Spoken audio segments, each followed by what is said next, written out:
Matokeo ya kidato cha nne yameweza kutoka, lakini namna rahisi ya kuweza kuangalia ni kama jinsi nitakavyokuonyesha katika video hii. Ukiangalia kupitia sehemu hii ya official website ya NECTA, necta.go.tz, website hii haifunguki, server imekuwa nzito sana. Website hiyo haifunguki, kwa hiyo nachokushauri utakuja katika sehemu hii ya Google, utasearch matokeo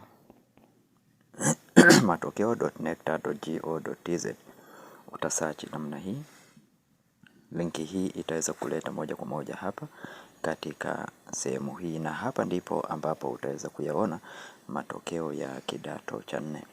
Ukishuka chini hapo utaweza kuyaona haya hapa matokeo ya mtihani wa kidato cha nne CSEE 2025. Haya hapa kama jinsi yanavyoonekana hapa.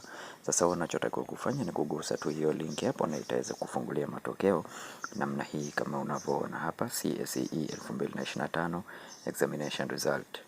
Kwa hiyo hapa ndipo ambapo utaweza kuchagua sasa shule unayotaka kuangalia matokeo yake. Utaichagua shule yako ili uweze kuona matokeo yake hapa. Center zote zipo hapo. Na kwa wewe ambaye ni mara yako ya kwanza kuingia katika channel ya Feaboy, tafadhali bonyeza neno subscribe, like video hii na share video hii kwa wengine wengi zaidi ili waweze kupata matokeo haya kwa wakati. Na hakikisha unafahamu namba ya mtihani ya mwanafunzi ambaye matokeo yake, kwa sababu matokeo haya yamewekwa kwa namba na sio kwa majina. Kwa hiyo hakikisha unafahamu namba ya mtihani ya mwanafunzi ambaye unataka kuangalia matokeo yake. Asante na karibu.